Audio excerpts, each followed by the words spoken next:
So, yes, very pleased to share with you some of my learning about this community, Adasíyyih, which is one of Abdu'l-Bahá's great projects. And I'm just going to launch right in with my slides and get right to it. So, move this out of the way.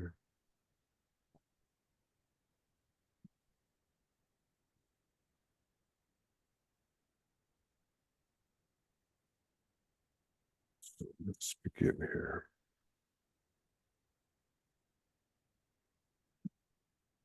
So this is what I'm going to talk about today. I want to look at the sort of an overview of highlights of the learning about food systems and discourse in the faith since 1844, especially the activities of the central figures, and specifically looking at some of the Baha'i farming communities and mainly Adasíyyih, and what is the relevance of this learning for food systems today. So we know in this group that agriculture and food systems are central to Baha'i discourse on a New World Order. And we're all familiar with this quote from the Tablet of the World by Baha'u'llah about the importance of agriculture, and also Abdu'l-Bahá's statements about agriculture being the fundamental basis of community. But, I was thinking that in 1844, the world was very different than it is today. At that time, about 90% of the people in the world were rural. There were about 1 billion people at that time, and about 90% rural. And this was still the case at the time of Baha'u'llah, and even at the time of Abdu'l-Bahá's passing, about 80% of the population of 1.8 billion at that time were rural.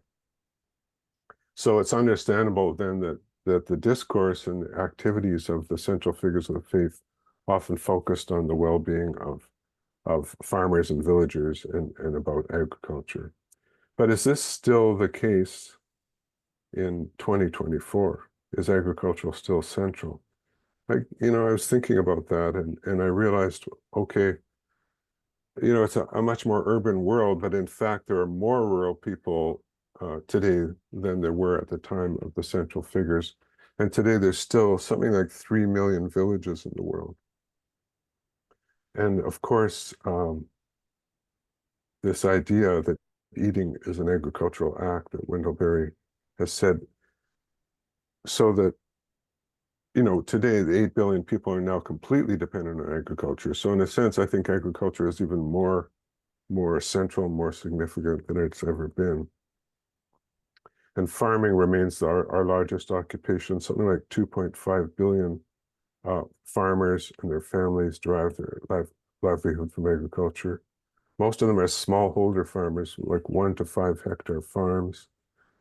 There are about 500 million farms worldwide, but there's also something like 200 million pastoralists, grazing animals, farm laborers, 450 million. Many people derive their livelihoods from and subsistence from forests, including 60 million indigenous people. There's millions involved in fisheries and aquaculture. And interestingly, something like 800 million people in urban and peri-urban agriculture.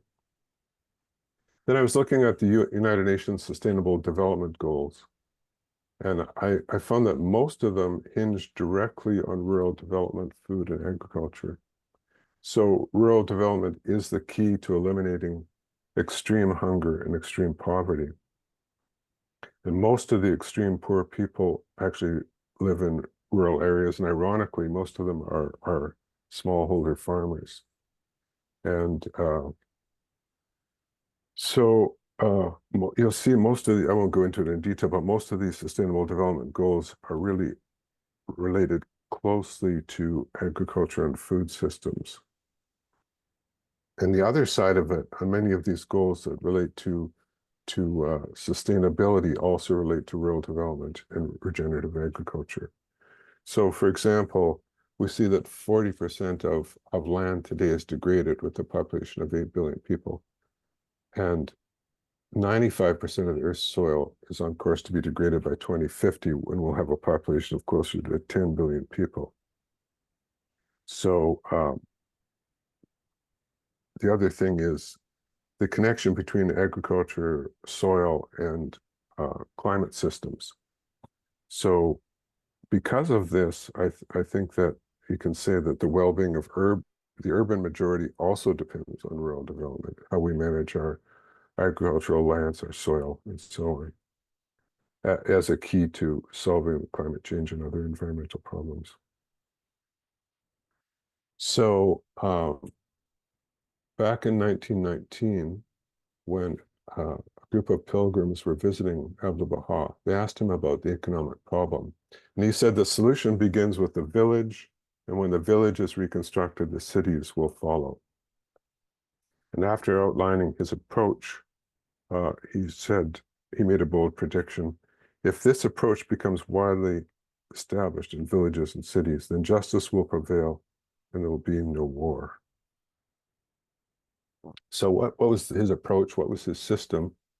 And I don't expect you to try to read this, but I just wanted to point out that Baha'i discourse on themes related to rural development, agriculture, and food, there are, I found, at least 100 concepts and principles related to this area in the Baha'i teachings. So there's really a wide discourse in this area. But Abdu'l-Bahá was a man of action, so he didn't just talk about this. He became involved directly in developing food systems and developing rural areas, especially in Iran, but also in the Haifa Akka area, Palestine, in the Galilee area, especially Adasíyyih in Jordan, but even as far away as Burma, rural development, village development was underway. So this discourse and action on food systems was initiated really from the time of the Bab. And the Bab's family owned farms around Shiraz. And actually they had farms around Yazd where the Baha'i farmers from that area came to settle Adasíyyih years later. And he loved nature and spent many hours roaming the area around Shiraz and becoming familiar with the lives of the peasantry. And of course, many of his followers were from the peasantry. But I found this quote in Nader Sa'idi's book, which I thought was so interesting. And the Bab in the Book of Divine Names, he says that king and farmer are among the names of God. By calling farmers manifestations of the name of God, he concludes that farmers must be treated in the same way as royalty, given that both kings and farmers are expressions of my names.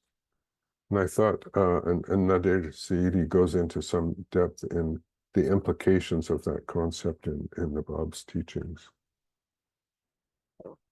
Now, Baha'u'llah, of course, as a youth, he took a great interest in the operation of his father's agricultural estates and became familiar with the experience and the conditions facing farmers in Persia and the peasantry there. But when he was 22 years old in 1839, I guess it was, his father died, leaving him fully responsible for all the family's farming estates. So for as long as he was free before he was imprisoned and exiled, he was involved in the day-to-day management of the farms that his family owned. And like the Bab, he was known to love nature and gardens very much. The first thing he did when he took over management of his family's farms was to free the slaves. So slavery was common all over the world at that time. And his first action was to free the slaves. He said, if you want to the slaves, if you wanted to stay and work for us under different conditions as employees, you could, but they all left except one. He was very active in caring for the people that worked under them, encouraging them, advising the farmers. I thought it was very important that, his concern for the peasantry wasn't just abstract, because once he went into exile, he really understood and knew what it was like to live under oppression and hunger, like the peasantry did at that time. Very interesting, I think, that there's stories of him being involved in cooking and helping his wife in the kitchen. He even started a bakery at one point. He promoted farming in the Galilee and Jordan. And I always thought it's so significant is that there are so many stories of how his presence, just being in a place, actually led to the transformation of the landscape. And the greatest example is, this is an image of Mount Carmel, and more or less what it would have been like at the time when he was revealing the tablet of Carmel, and he stood on the mountain. And of course now we know what it's like today. And the impact of that tablet on the mountain, and not only that mountain, but the whole of Palestine, and the efforts to improve the landscape and plant trees and forests from that time forward. He encouraged food sovereignty and instructed his followers to cultivate the land, even if they were present in an area for just one day. And they did that in some cases, and would leave the food that they had planted for the local people to use afterwards. Even in Baha'u'llah's time, in his lifetime, he was engaged in supporting development of villages in Iran. There's a very interesting story. There's actually a book by Mojan Momen about Baha'i villages in Iran. And I talked to Mojan and asked him, okay, what stands out? And he talked about this village, Mafuruzak, which from 1870 forward started to apply Baha'i teachings about social, spiritual life, and engaged in social and economic development in this community. And this community thrived using these methods. And interestingly, this attracted the wrath of the clergy at that time.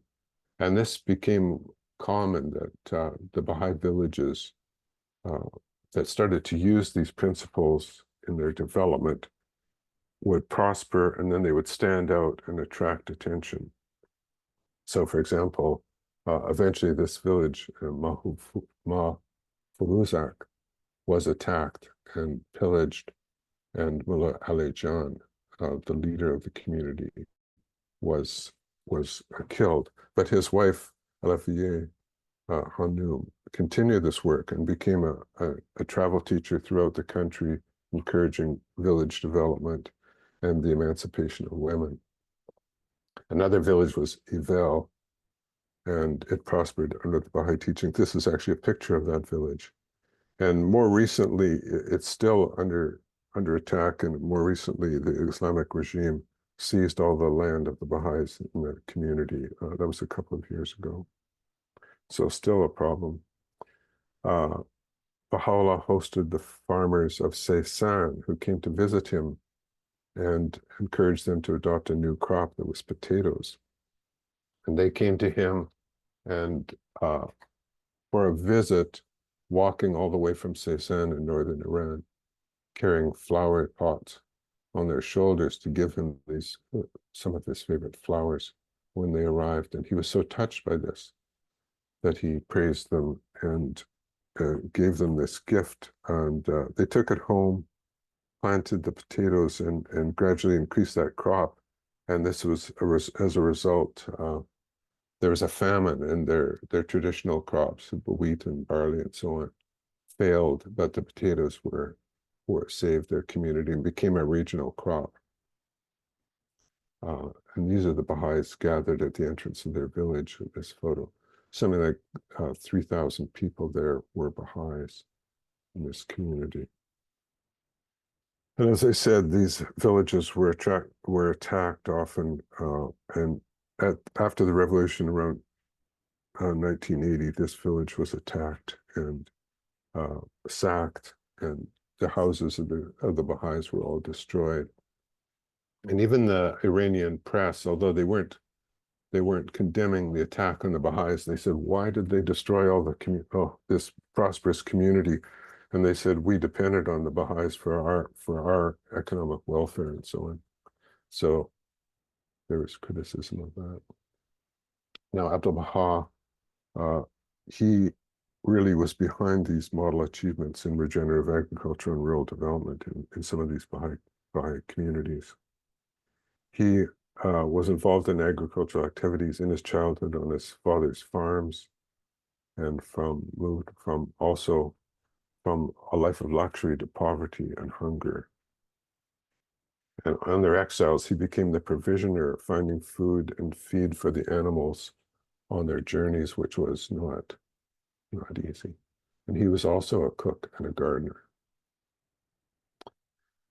He became involved in promoting village reconstruction in Iran and even in places like Burma, with remarkable results. And he had this very strong relationship with villagers. And I found this very interesting. This one village in Iran, in Kashin, he sent them a tablet. And in the tablet, he mentions 160 people, 160 residents by name. So it gives you a sense of how intimate his relationship was with these villagers.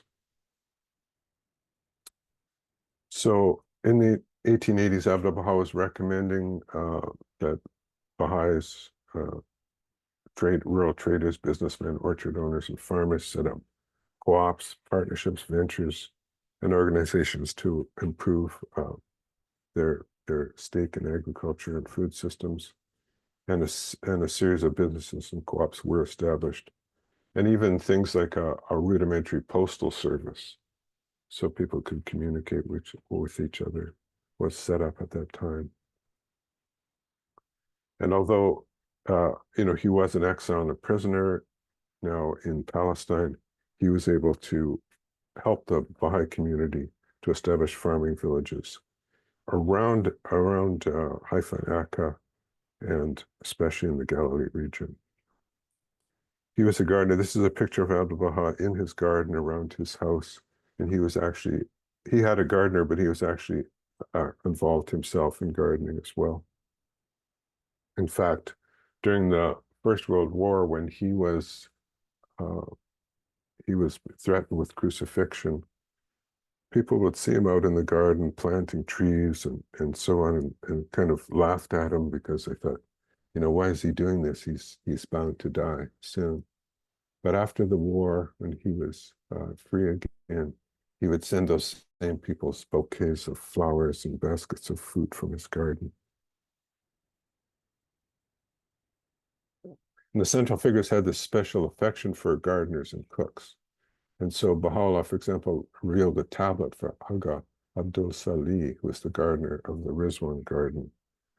And apparently when Abdu'l-Bahá would visit the garden, before he would go in with the friends, he would recite this tablet of visitation for Abdul-Salih. And another gardener, Abdul Qasim, this is his picture in the Rizwan garden. And he was very beloved of Baha'u'llah and Abdu'l-Bahá. Fujita, who was also a gardener, cook, as well as an electrical engineer, and was a very close friend of Abdu'l-Bahá. They would lunch together most days. And Ismaili Aga, who was actually from the village of Seysan that I mentioned earlier, who was a trusted gardener of the master and the guardian for many years. Aka Khusra, who's in the picture on the left, was a Burmese slave, and one of the Baha'is passing through a slave market in Burma actually bought him to save him and brought him back, and he was raised in the house of the master and became his cook. And he traveled with Abdu'l-Bahá in the West, and the friends asked him, well, what's it like in the West? What's it look like in America? And he said, it looks like the inside of a kitchen. It was like that one. I also thought it's important to mention how important landscape agriculture, horticulture, floriculture are in the Baha'i world order. And think of the the skill of Shoghi Effendi, who'd never trained at all in landscape architecture, and what he was able to accomplish, to the point where the sites, the Baha'i sites, have become a Imaginations World Heritage Site in Haifa, Akka area.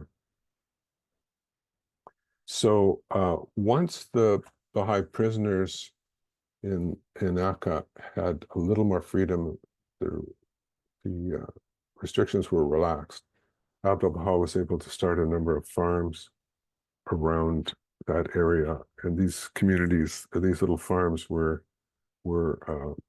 bestowed upon two of his younger half-brothers at the request of Baha'u'llah. So these farms started to be able to produce the food that they needed for the Baha'i community and for sale to make a little money. Now, apparently Abdu'l-Bahá said this, that he had never dreamed of buying land bordering the Sea of Galilee and the Jordan River, but the Blessed Perfection commanded me to do so in consideration of their biblical sacredness. And, this allowed to build this sort of historical association and connection with the dispensations of Judaism and Christianity. And this is actually the mandate from Baha'u'llah, which you can find in Gleanings from the Writings of Baha'u'llah, 54, passage 54, where he says, "Leave hath moreover been given to whosoever may desire to raise throughout the length and breadth of this land noble and imposing structures, and dedicate the rich and sacred territories adjoining the Jordan and its vicinity to the worship and service of the one true God." So this is really a mandate for establishing the shrines of Baha'u'llah, Abdu'l-Bahá, and the Bab in the Holy Land, and stating that these properties in the Jordan and Galilee area would be endowments, would become endowments for the shrines. And these are some of the villages that were established. Now, these villages were mostly owned and operated by relatives of Baha'u'llah, mainly his two faithful brothers. And they were not large Baha'i community villages. There was a few Baha'is there, and they owned the villages and managed them, and local people worked them. But they were important because eventually these villages, especially this Naqib, became an important endowment, and it was at one point traded for 140,000 square meters of land at Baji. So at that point, there was sufficient land there that the trade with the Israeli government, when it was formed, allowed Baji to be expanded dramatically. So now at Adasíyyih. So it was purchased in 1901, and it's quite a large parcel of land, over 2,000 acres, 845 hectares. And there were two efforts to farm the land, and both of those efforts failed. One was by a couple of young Baha'is. They made the effort and didn't work out. And then a second time, Abdu'l-Bahá rented the land to a prominent family in the area. They tried to farm it, and it failed. So in 1907, the master requested of the Spiritual Assembly of Tehran that they send Persian farmers who were experienced to operate the farm. So those farmers were of Zoroastrian background from the area around Yazd, and they would arrive gradually over a couple of year period in Akka en route to Adasíyyih. And this is a historic map of the area. At the top, you see the Sea of Galilee, and so just a few miles inland is Adasíyyih. It's along the Yarmouk River, which in the future will become the border between Israel and Jordan, and that's quite significant because of its implications. So when Abdu'l-Bahá invited these farmers from Persia, he was very transparent, and he said, "Welcome to the most inhospitable place on earth." So this land had been neglected. The Jordan Valley today is, of course, a very important farming area for both Israel and Jordan. But at the time, under Ottoman rule, it had been neglected. It was very dangerous in terms of criminal activity, and most of the farms had gone back into scrub brush. And so it was, and also it was extremely, extremely hot. So the farmers started from scratch. They had to build homes and begin cultivation. There were many, many tests. There were malarial swamps in the area. So there was a lot of illness from malaria and even deaths. A lot of robberies. A lot of the times when they would produce initially crops, they'd be pillaged. This happened on a number of occasions. There were poisonous snakes and so on, so lots of problems.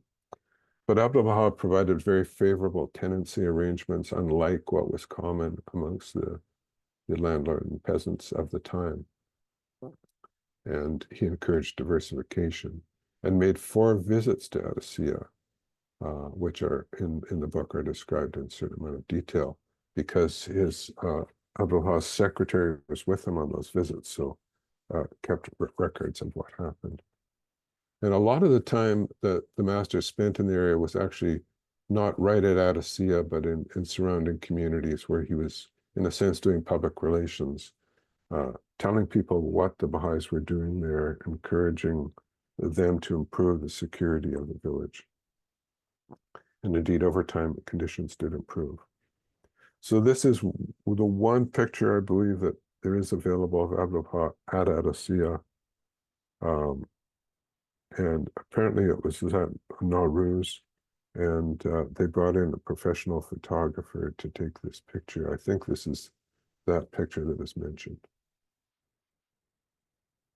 So in time, Adasíyyih became a model village. And this is, according to the historian Shea Rosen, Israeli historian, it actually had quite an influence on the kibbutz movement. And this is comments from kibbutz members who visited Adasíyyih in 1941, just talking about what a beautiful place this was, with boulevards of acacia trees. Most of the land is planted with gardens, an orchard of pomegranates of various varieties. We moved to a vineyard. Everything is arranged in cordons and beautifully processed. And they say, we saw here a perfect mixed farm. It's difficult to describe that in such a remote corner, there is such wealth and beauty. And I thought this is, I found this, which came from the plenipotentiary minister of Iran in Amman, Jordan. And this is his assessment of Adasíyyih. Most of them have the Bahá'í religion, except for a few who are merchants and craftsmen. The rest are farmers who live in the village called Adasíyyih and are engaged in farming. The mentioned village from a modern agricultural point of view is a model for other villages and farms of this country.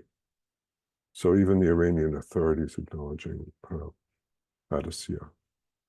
And the royal family of Jordan came to visit Adasíyyih a number of times and would even stay for periods of time, including the king. Apparently he would sometimes fly in his helicopter and run into the Baha'i center and visit with the Baha'is without his guards. And they tell one story of him walking through and seeing a picture on the wall of Queen Marie of Romania and her testimony to the faith, and he stopped and he read that.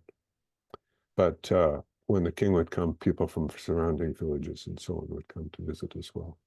But the royal family liked to come there very much. They felt very safe, and it was a beautiful environment. And they would also bring delegations who would come to visit Jordan to see how advanced agriculture was in the country. So I think Adasíyyih becomes an example for our times. It provided social economic development, capacity building, including moral capacity for the people there, and these ecological and climate services. And I think it's an example of agroecology, the application of agroecology to a community at that time, and also food sovereignty and the ability to actually control the means of producing food. And also, I guess the more recent term is regenerative agriculture. So a system of agriculture that doesn't really conserve the land, but actually improves it and has a lot of implications for the social development of communities and regions. So just go through, I think I've identified 40 elements that are key to the development of Adasíyyih, and 11 of them are agricultural. I think the first one is this kind of approach of using traditional and modern systems of farming to, in some ways, mimic ecological systems. They use minimal external inputs. So, for example, they're not purchasing fertilizers and so on. They're using fertilizers that are produced on the farm, compost and manures. Put a priority on building soil and soil health, diversification of crops. Abdu'l-Bahá encouraged them, once they got established, to move into the use of livestock. Food self-sufficiency, they're growing their own food. And he also encouraged finding the most high-value crops. So rather than simply growing wheat and barley, which they did at the beginning, he then said, let's start growing perennial crops like fruit trees and so on. He introduced banana production, which became a very important crop.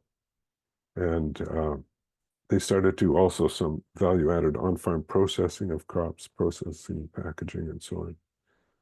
They relied on traditional knowledge. These farmers were experienced from Iran. Of course, they had a somewhat different environment here, but they also, Abdu'l-Bahá and Shoghi Effendi later encouraged being up on the current science of agriculture. Encouraged the people to get an agricultural education, the young people, and there was openness to technological innovation and sharing their knowledge and experience with others. And I mentioned diversification, and this is what I could find of what was produced on the land. Was probably some more, but field crops, vegetables, many fruits, and also livestock. So in this way, with the mixed farm, you could develop this kind of circular system of using a lot of legumes in rotation, which became animal feed, and then the manures from the livestock going back into the land.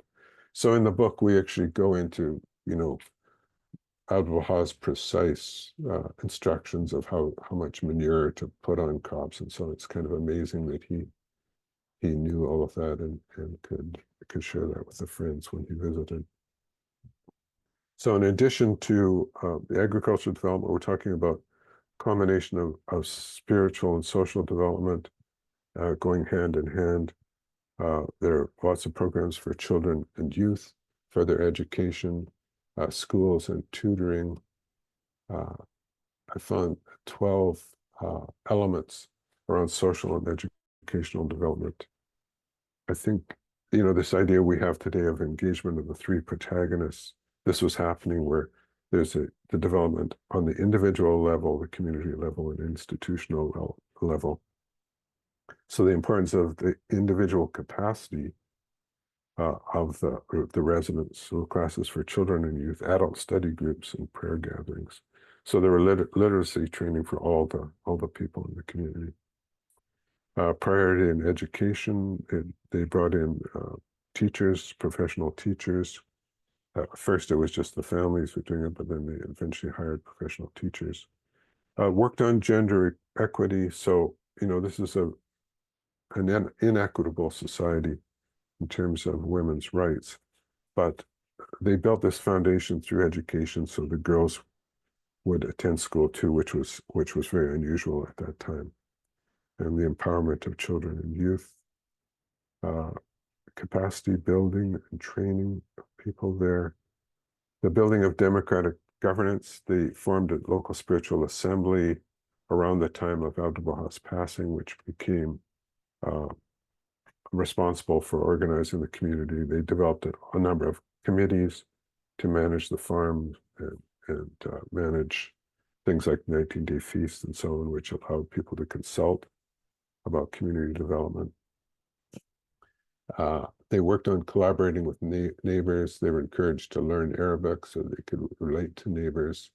And many neighbors came to the farm and would learn about more advanced farming techniques and opportunities to develop different crops. Worked on public relations, engagement in public discourse, social action, and preventative health care, local expertise in that area, and access to professional medical care when they needed it in larger centers. So Abdu'l-Bahá was emphasized the devotional character of the community, that the people would come together, pray together, and then decide things through consultation. Who would have what plot of land, how much each person would have, and so on. The other thing was the area of spiritual development. I thought there were 9 elements. The individual spiritual practice of the residents, their community practice and devotions and prayers, their service orientation to others, which we'll talk more about, dedication to a higher purpose, which they were understood that their community existed to support the shrines, and they were not allowed to own the land, never did own the land. Abdu'l-Bahá made that clear from the beginning, that their land was actually endowments. Using the guidance from the writing, the accompaniment of Abdu'l-Bahá and Shoghi Effendi,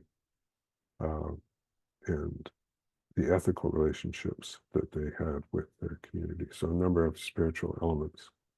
Institutional development. This is a picture of the Hazrat al-Quds, the Baha'i Center, when it was 1 story. And this is later when it was added a 2nd story. So this is where the local spiritual assembly would meet, the community would meet, and had a center to focus their endeavors as a community. And then 8 economic elements, self-reliance, so low capital input costs, so they're maximizing the amount of wealth that they have by not buying from outside the farm to the extent possible. Market development and diversification. When the Abdu'l-Bahá bought the land, there was no train, but shortly afterwards, a train came by quite near to the farm that allowed the farmers to access some markets, like at Haifans and larger centers, which helped. Diversification of income sources. They were encouraged to take up carpentry and crafts and so on, so they had other income than just farming. The land tenure system, the rents that Abdu'l-Bahá charged continued to go down, so he would take a smaller percentage than was typical of farming arrangements at that time, although he was the landlord. And they'd consult together about land allotment. So this wasn't a communal farm or a cooperative farm in the sense that they all worked together. This was a smallholder development, so each family would have its allotments of land and farm on their own. So although they collaborated on in certain ways with harvests and so on. And Abdu'l-Bahá encouraged them to share the profits with day labor. So they hired a lot of local people and a lot of transient people to work on the farm, picking fruit and that kind of thing. And he encouraged them to share the profits with those people and always to have strong business ethics. So over time, their situation improved and this farm became quite prosperous. And in this picture, which was taken a little later, you see the transition to modern clothing and so on, and the women, the veil is gone, and so it became possible to modernize in a number of ways. I mentioned a service component. I think people are probably familiar with this, that during the First World War, it was Adasíyyih that provided a lot of food that prevented starvation. And these cavalcades of camels were sent from Adasíyyih and the area. So that it wasn't just Adasíyyih, but the farmers in Adasíyyih collected all the grain they could from the surrounding area and sent it in, and basically saved this area from starvation. Abdu'l-Bahá was knighted for this, as you recall. It was actually Bahia Hanum who was involved directly with provisioning people in the area and saving many people from hunger and starvation. So over time, the landscape was transformed. This is a more modern picture of that area of the Jordan. And of course, it's become an important agricultural area for Jordan and also for Israel, and kind of the breadbasket of the country today. So I thought it was interesting that more than 100 years ago, the Baha'is, under the direction of Abdu'l-Bahá, had adopted many of the leading practices that are recognized today. So I found this document from the Food and Agriculture Organization of the United Nations, and they talk about these 5 principles, 10 elements, and 20 evidence-based results-oriented actions that could help transform the food system. And interestingly, I think every one of these elements were in practice in Adasíyyih more than 100 years ago. And so basically these practices that the UN talks about are around fostering inclusive prosperity, building equity amongst the rural poor, empowering people and communities, and fostering regenerative systems of agriculture, and the synergies amongst these 3 areas. But I think the other thing about Adasíyyih, this is something which is rarely talked about in these UN practices and discussions and discourse. It's about the spiritual element, building the moral capacity of children and youth, adult study circles, devotional gatherings, consultation guided by devotions, and spiritually centered institutions. So in these, we see basically the practice today in terms of core activities and community building that we're engaged in around the world were all in play at that time in Adasíyyih. So in the book, I go into a little bit also of different activities by individuals and communities in terms of social action and discourse. I thought it was interesting how innovative some of the Baha'is were, the introduction of potatoes. I saw that Baha'is actually commercialized tea production in Iran. They introduced bananas and other crops to Palestine and Jordan. And there are, of course, other Baha'i innovators, Richard St. Barbe Baker, who was called one of the fathers of organic agriculture in the United Kingdom, and was promoting agroecology in Kenya and Nigeria in the 1920s.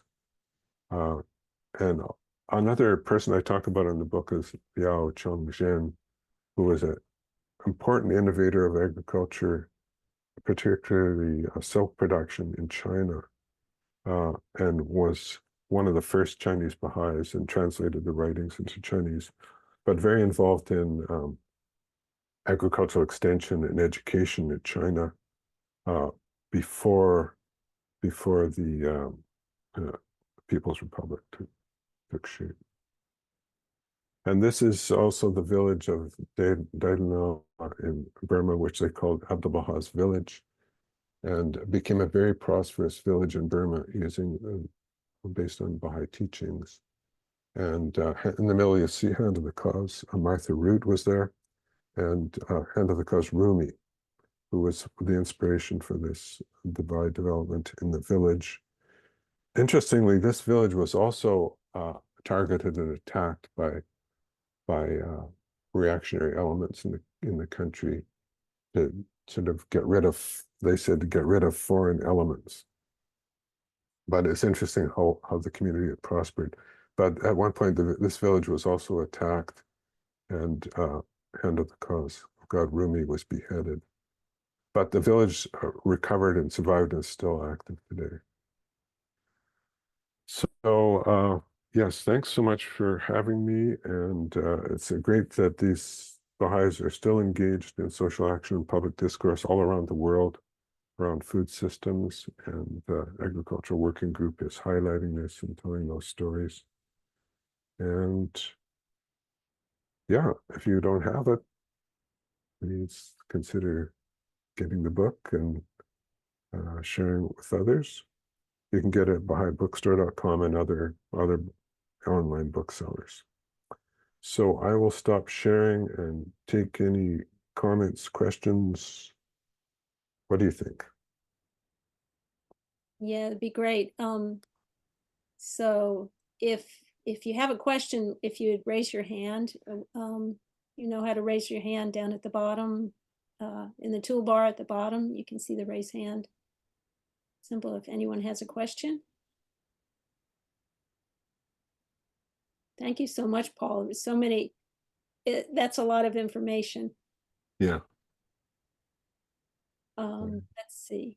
Just seeing Angela? in the comments. Angela? Thank you so much for sharing. That was just overwhelming. Is there any way that we could get a copy of the recording to share with the communities? Yes, so the recordings will be posted on, we have a YouTube channel, Agriculture Working Group has a YouTube channel, and they're also posted on our website page. I put the link in the chat. It's the subscribe page. So it's the same page where you can sign up for announcements, but on that page also are links to the videos. Okay, thank you so much. I'll go to the chat. Yes. Thank you. Shala? Yes, thank you so much, Paul. This is a fabulous book. I think everybody should read it. I grew up on the stories about Adasíyyih from my grandmother. So it's actually a wonderful book to have. It's not only about agriculture, but it's also about culture and history. So it's wonderful, wonderful.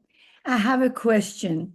How influential was Adasíyyih on the buildings of the kibbutz by the Jewish community in Israel?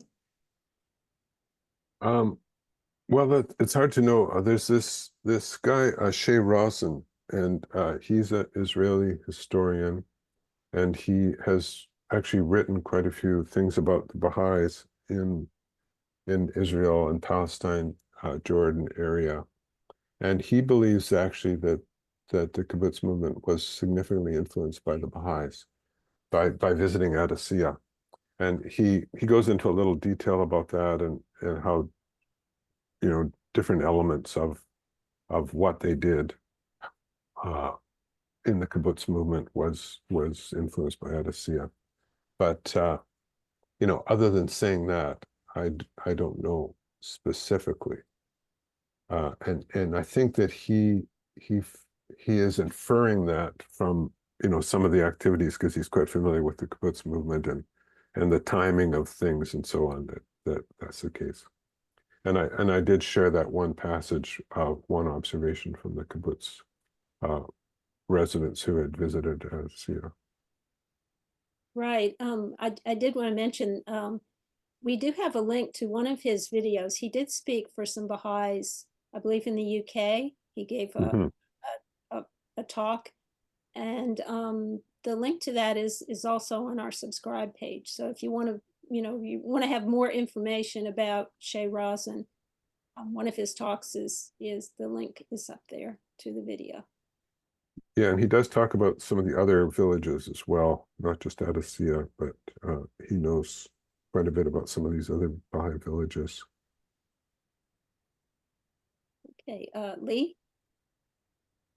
Yeah, thank you so much. This is so exciting and inspiring, and this question that's been near and dear to my heart for a while, and taking recent inspiration from the beautiful work that Angela and Jay are doing down in the Birmingham community with their Sherman Heights and the People of the Eye Center. I'm just wondering, you know, like your thoughts on how urgent it is for all of us to go out and immediately help establish more and more of these kinds of even nascent, you know, efforts as we face the issues we're facing. It's interesting that people asked at the time, Abdu'l-Bahá, should we be starting villages like this in America and so on, and different places? And he said yes. But then Shoghi Effendi later said, no, now's not the time to create Baha'i villages and so on. However, I think that's changed in the sense that now the focus of all of our activities is on developing villages and neighborhoods and on social action. So I'm not saying we go out and establish Baha'i villages. We establish we support villages to become, for example, to look at food sovereignty. And I think this can become part of a whole development process that we're involved in. And, you know, there are Baha'is who are actively engaged in doing that for sure. Thank you. Celine?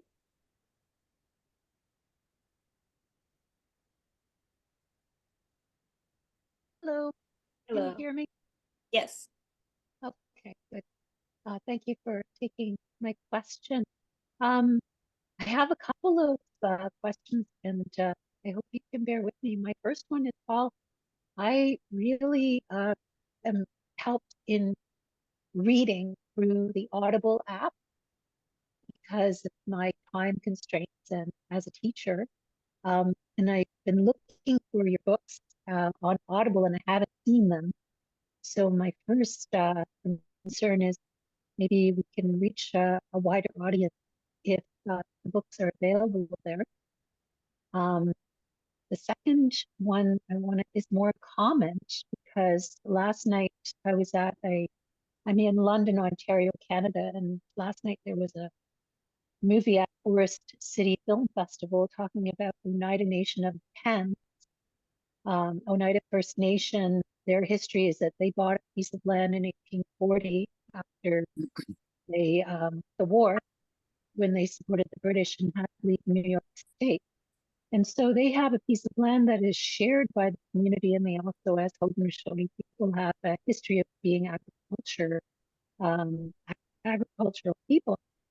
So it just struck me as very fascinating that the way that Adasíyyih functions as a land endowment in which no one actually owned any land resembles the structure of First Nations people here in North America after contact.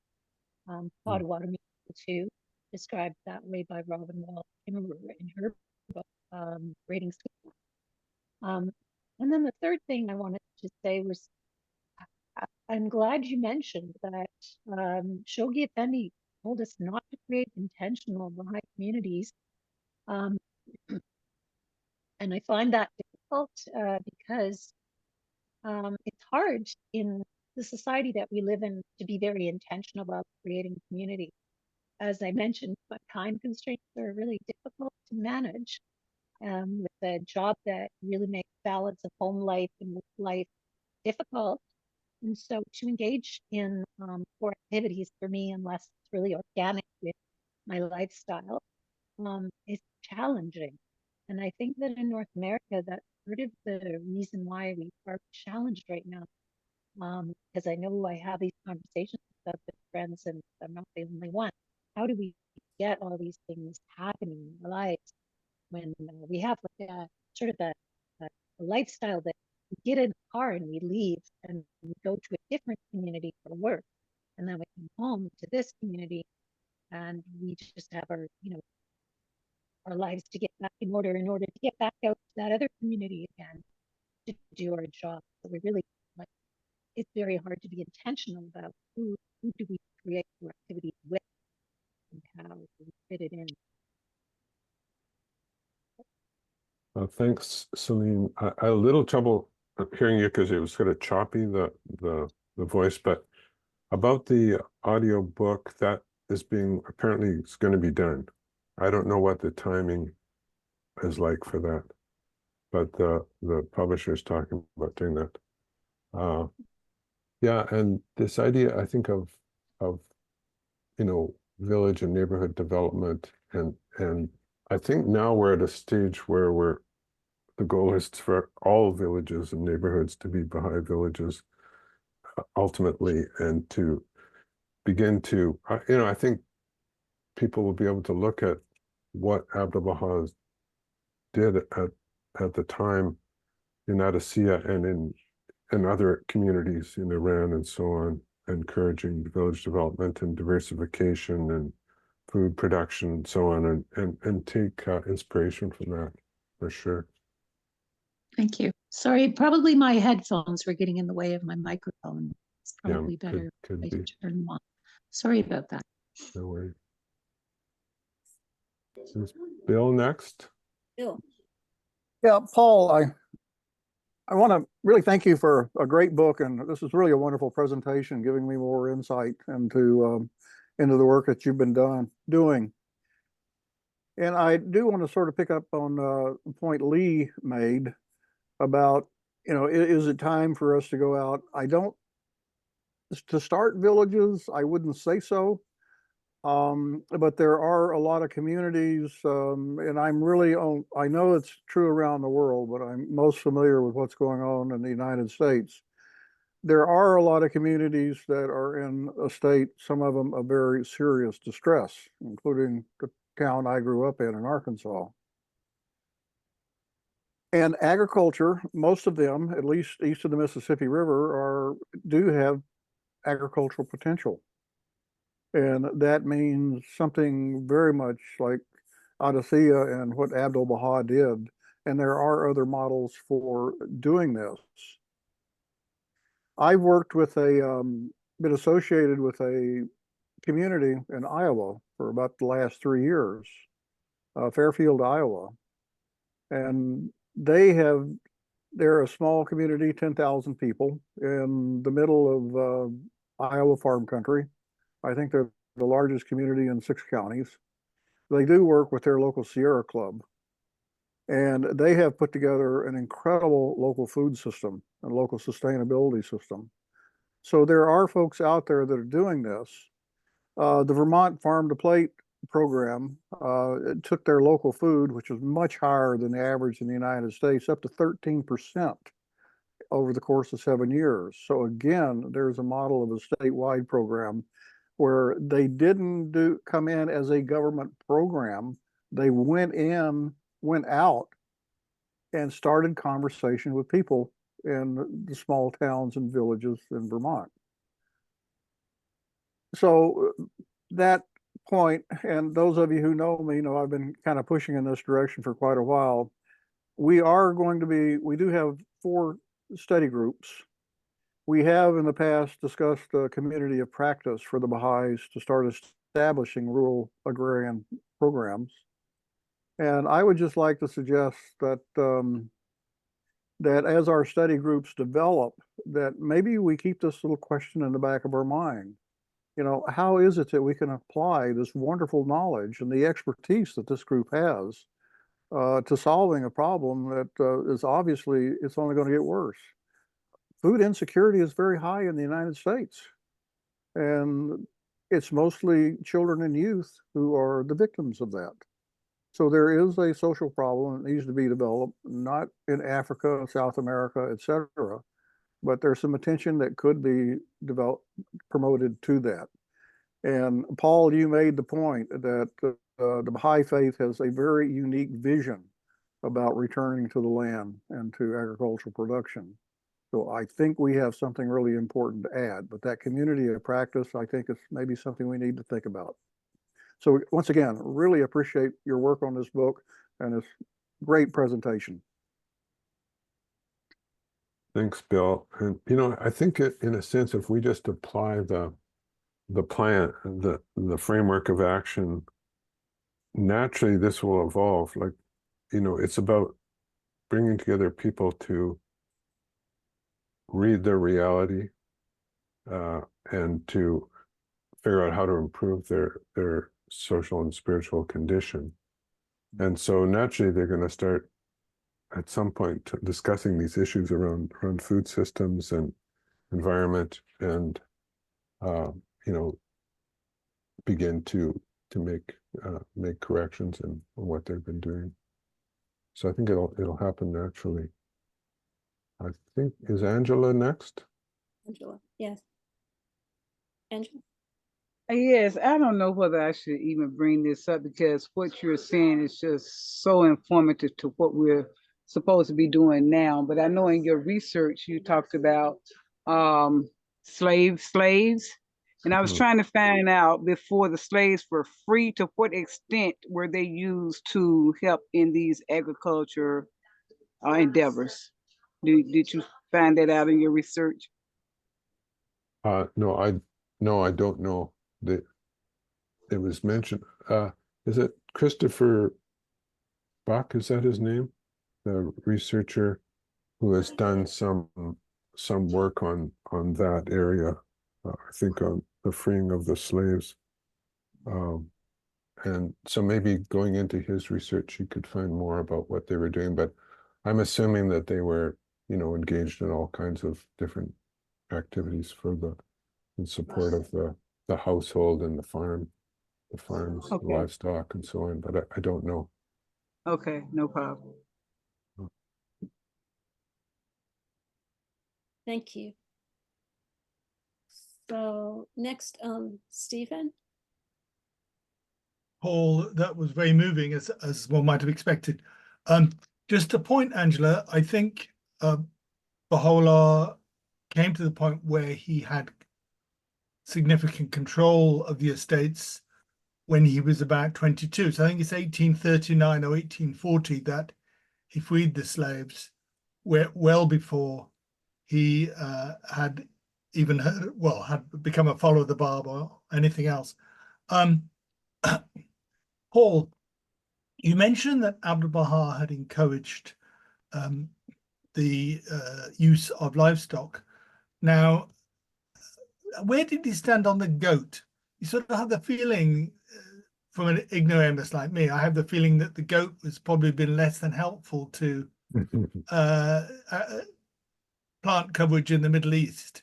And I wondered whether he gave particular instructions as to way in which livestock could be used or not. And the second question I'd like to know is, given that these people were so experienced in Iran, can you point us at somebody who can train us in understanding the way in which Iranian agriculture had developed over the previous couple of hundred years, please?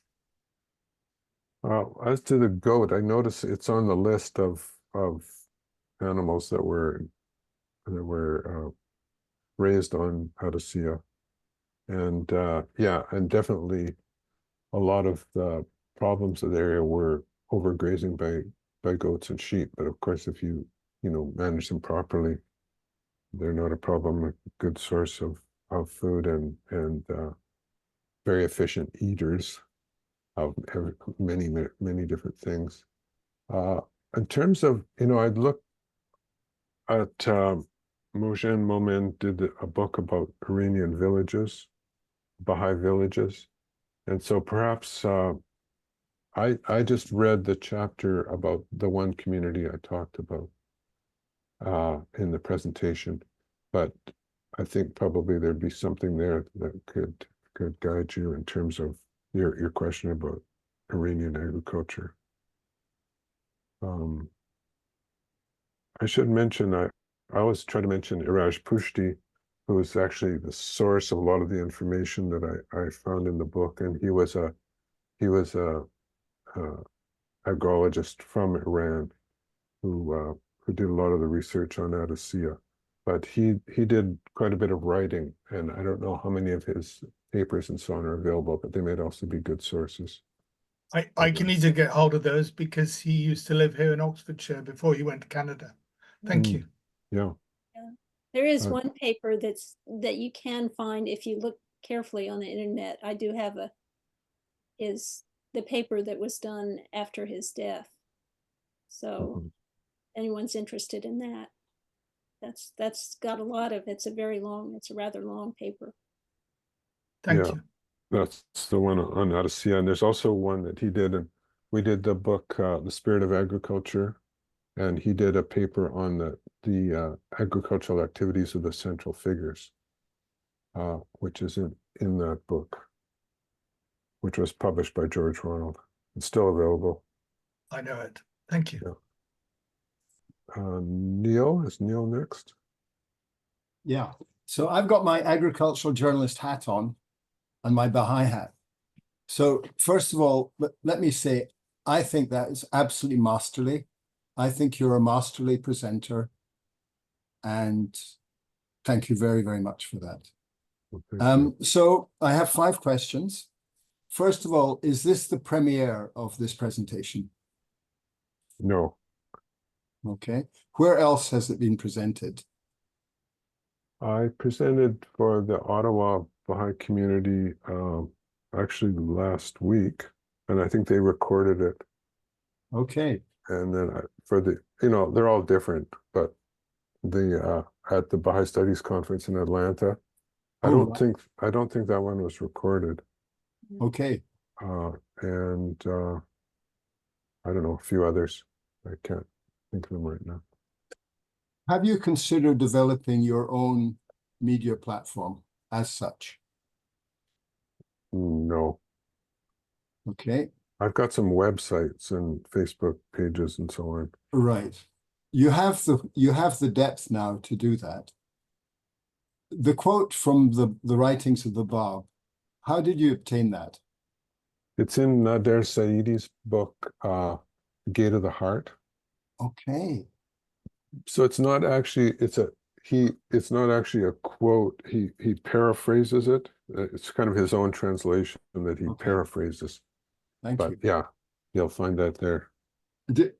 Does the Baha'i World Center help you at all with photographs and things like that? Yes, they provided some materials, and the National Spiritual Assembly of Jordan, they provided 2 documents, which were accounts that they'd put together about Adasíyyih. They were in Arabic and Persian, which I translated using Google Translate, which worked quite well with Arabic, but not very well with Persian. Okay. A Persian translation, but yeah, so they provided, and the World Center provided some photographs. Okay. Thank you. I've only got 2 more questions. Are you being invited to spaces in the wider community to share this work, which is kind of transcends the major and minor plan of God? Well, where I live, apparently they're going to invite me to do a talk here. There's something called the Molokai History Project, and they said they were going to invite me. And I'm kind of thinking, how am I going to make this relevant to this community? But so, I think that might be the first one where I go outside of the Baha'i community with it. So my vote of confidence is you do now. I think your next book, what's that about? Well, we'll see. Okay. So you know who George Monbiot is? Yes. So I think you're a thinker of the stature of George Monbiot, and he is listened to widely in wider circles. Mm-hmm. And I just really want to encourage you, because you succeed in bridging the 2 discourses. And I think that's the logical next step. But thank you so much. You're such an inspiration. Well, thanks, Neil. I don't think I really know that much. All you have to do is just sort of take the Baha'i teachings and kind of try to make them a little more accessible to people who aren't Baha'is, and it's all there, I think so. Yeah, thank you. We do have quite a few questions in the chat here.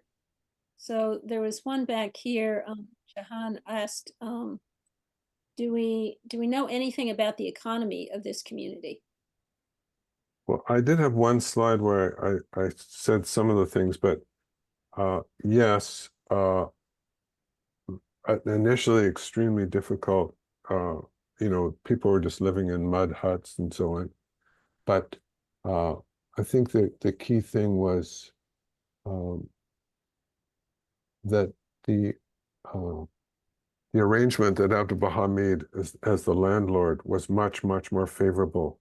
He gave the people living there a much higher percentage of their harvest than was typical, and he also encouraged this diversification into a wider range of crops that had more value. So you can grow an acre of wheat, or you can grow an acre of bananas or pomegranates and so on, which have quite a bit more value.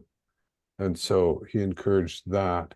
He also encouraged people to diversify into different trades. So a lot of the men did construction work in the area, building houses and buildings and so on, and women in sort of traditional women's occupations like making clothing and hats and different things like that. So there were a bunch of diversification into different crafts and trades to improve the income. And also, you know, he encouraged them to become engaged in the regional economy. And so they would send, you know, take produce and so on. And when the train came in, they were able to then take produce to other communities, like into Haifa. Haifa was kind of a booming community. Once they put the railroad in, it became an important port. And it initially was much smaller than Akka, but then it became the larger city. And so they were able to become more engaged in the markets beyond the local markets. Like initially, they were just taking things to local markets on foot and using donkeys and so on.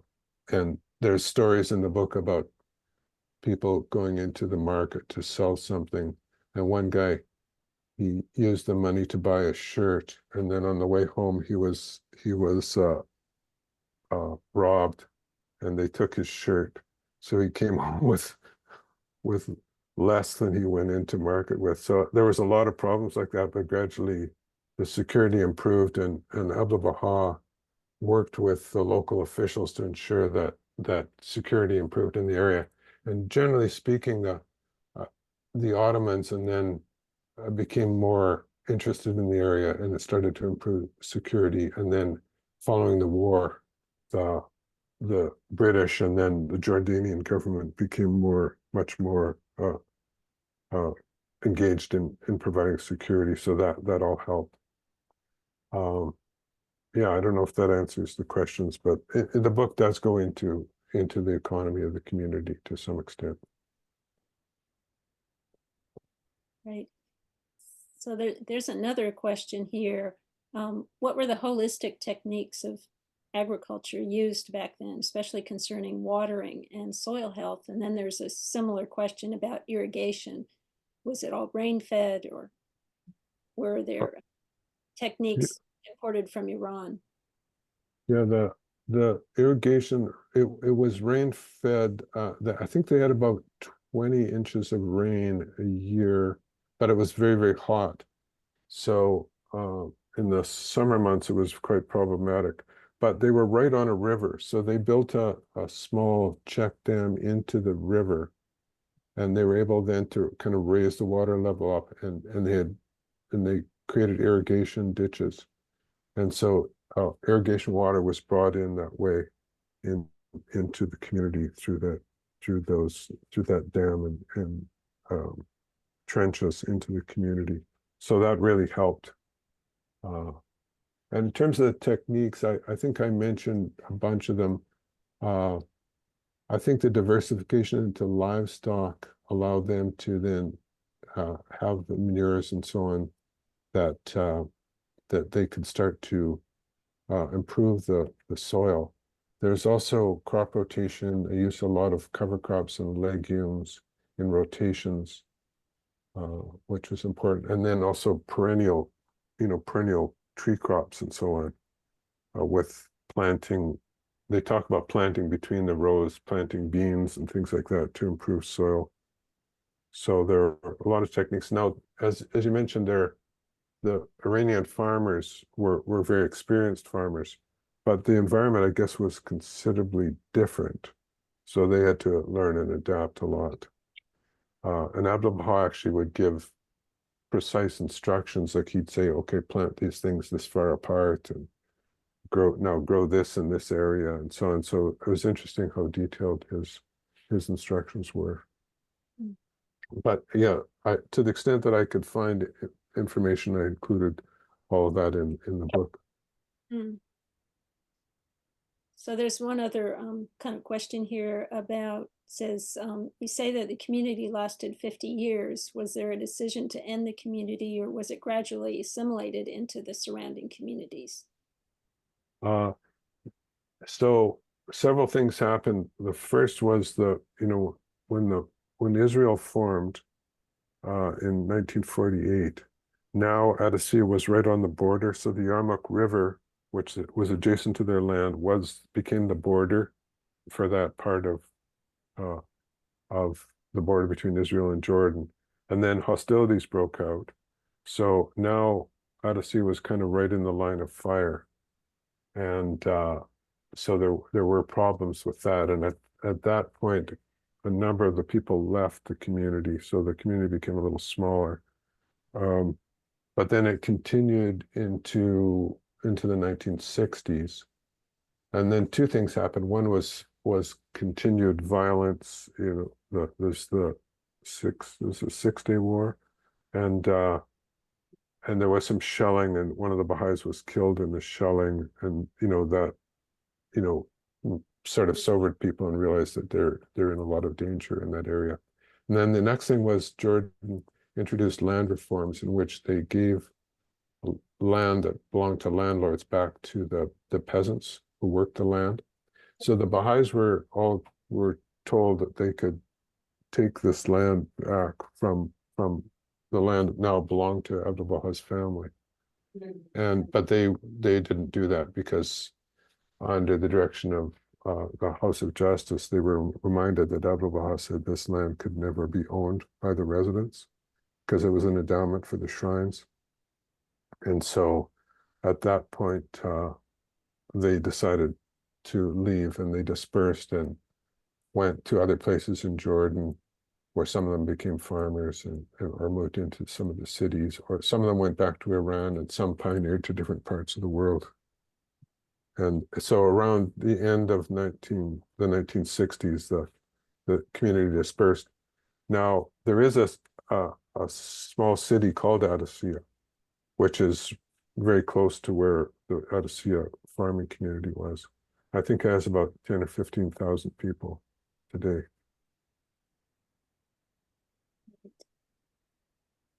Okay. Winnie?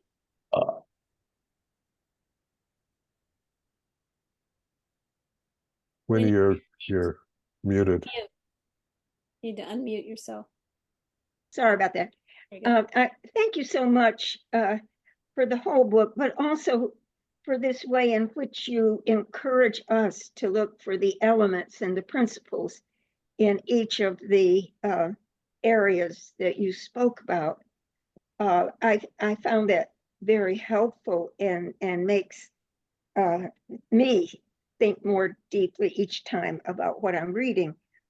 I wanted to say in this discussion about community building, you pointed out, and I'm not sure that enough of this is being focused on by Baha'is right now, is that community building in Adasíyyih was not just about how to grow food, which is critical, but it was about developing human character and a connection to God so that it was spiritually centered, and then the governance also was developed in that way. And it appears that when we try to build community, maybe you could comment on this.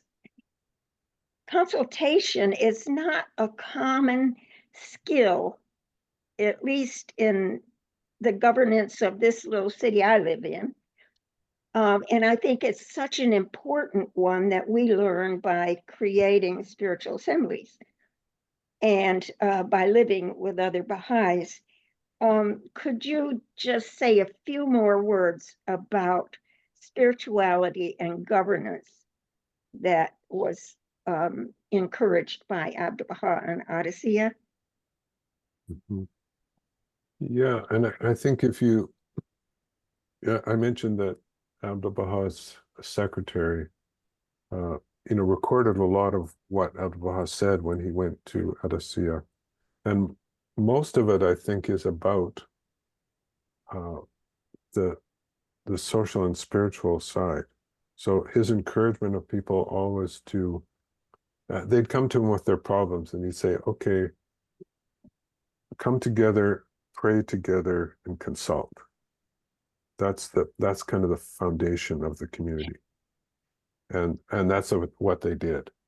And they formed a number of committees to deal with, for example, education, with spiritual activities, the holding of the holy days and feasts and so on. And then the farming committees, all of them consulting together. And then around the time of Abdu'l-Bahá's passing, they elected a spiritual assembly, which then coordinated all the committees. But yeah, I think that's absolutely central, the spiritual aspect of the community. And, you know, as I noted, when you look at these, I talked about these principles and practices that the United Nations encouraged in terms of best practices for agriculture and rural development. And they don't really ever mention anything about spirituality. There's something about, they have one of the principles is around culture and developing culture and so on, and encouraging cultural continuity, but basically they don't mention them. But in Adasíyyih, that was very central. And the same with, if you go to Abdu'l-Bahá's village in Burma, central too is the spiritual aspect of community. And I think this is one of the keys to them flourishing economically as well, definitely. Thank you.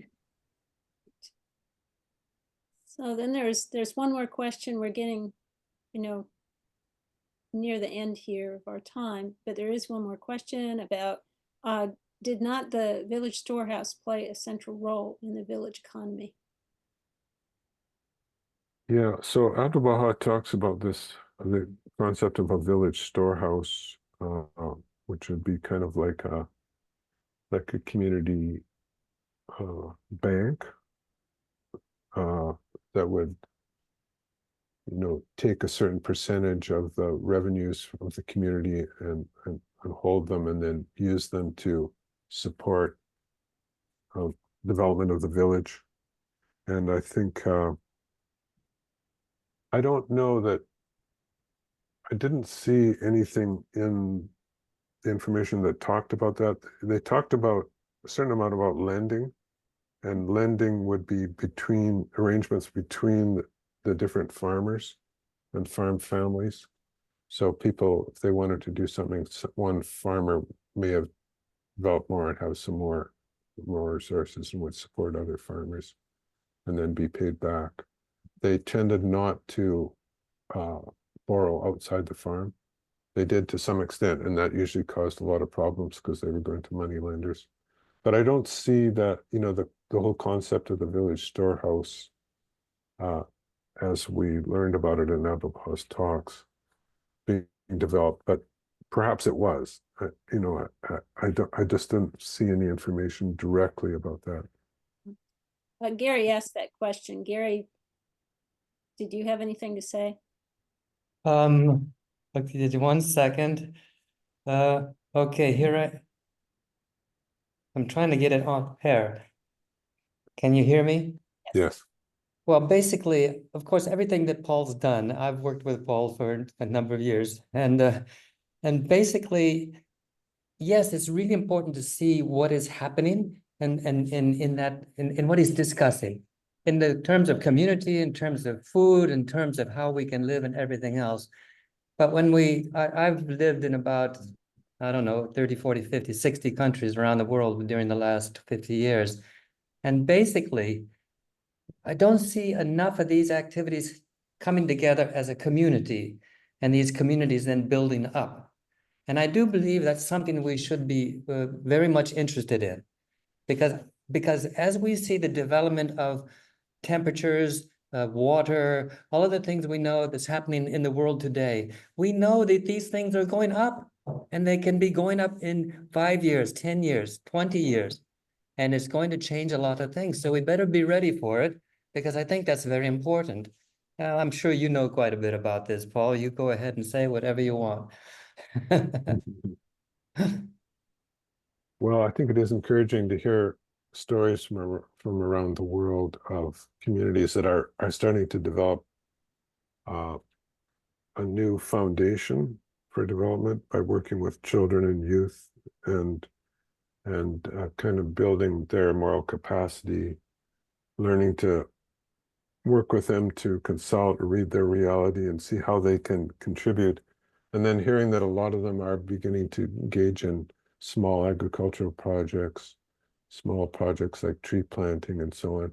I think it's just kind of a kind of inevitable, logical outcome of the Baha'i plan that these engagement in agriculture will become central to communities, whether they're rural or urban.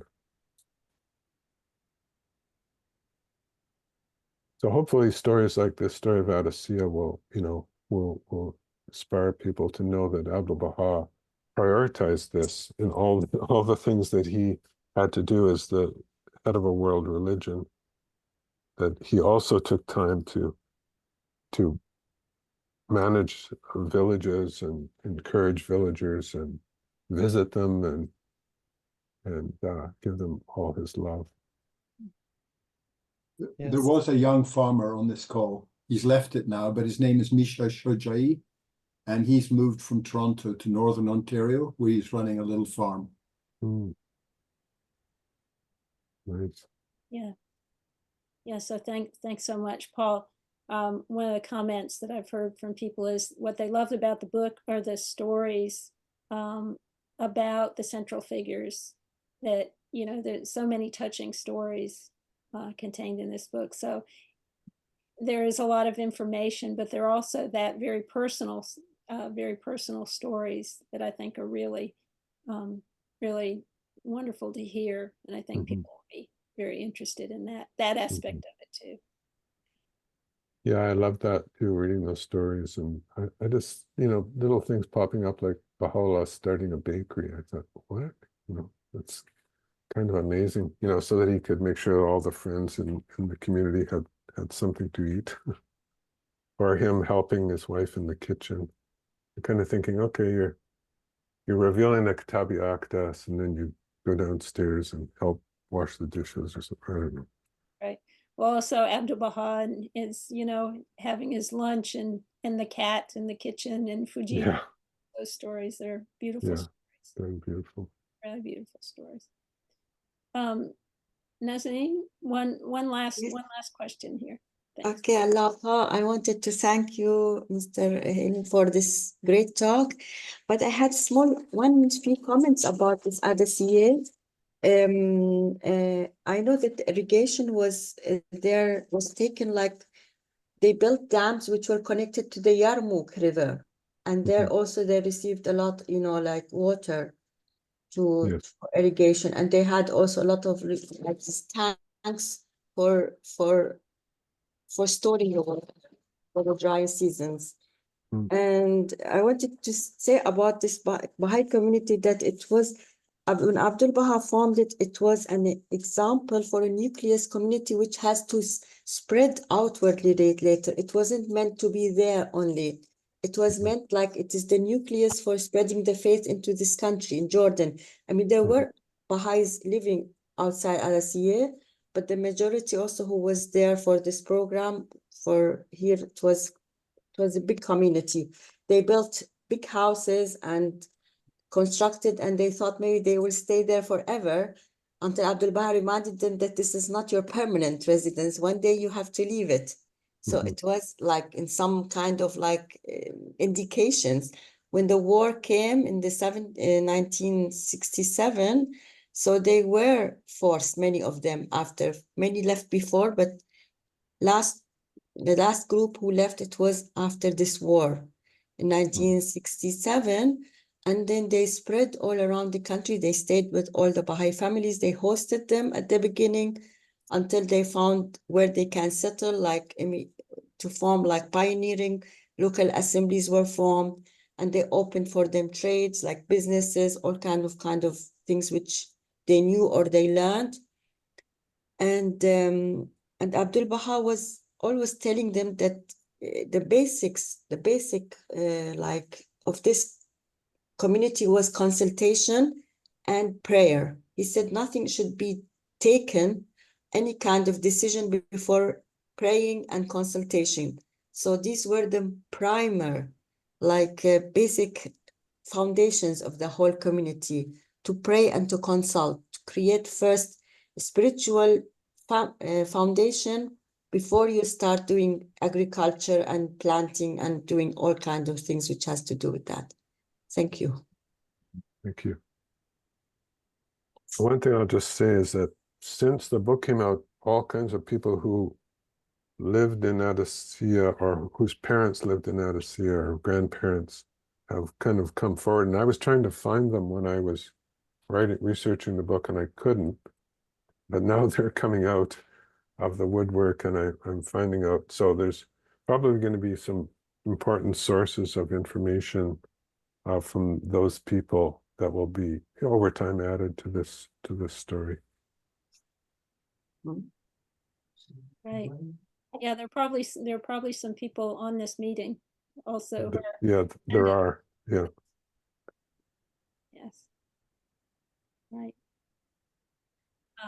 So just one last little question here from Petra. I have a question that had been a continuous challenges with the worldwide materials educational system without the value components.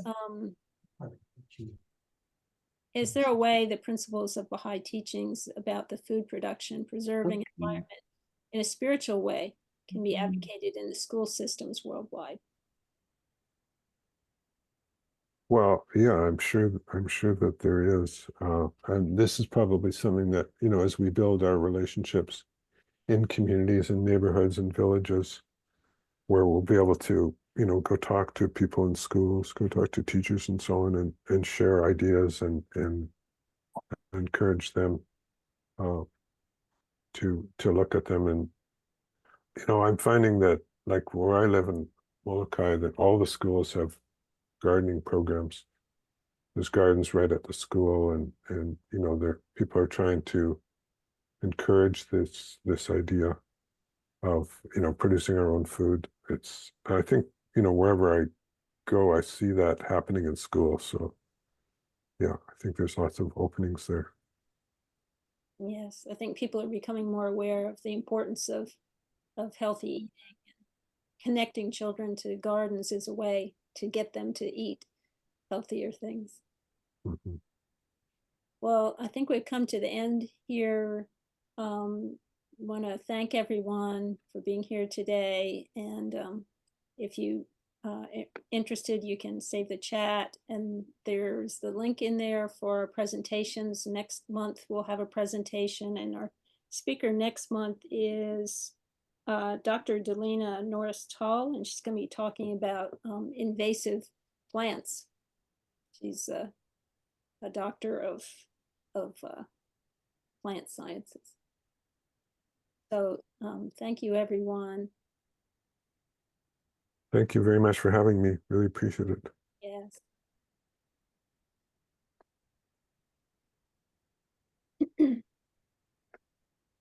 How healing function. Healing. Thank you very much. Bye-bye. Probably strange to us if good to see you, Janet.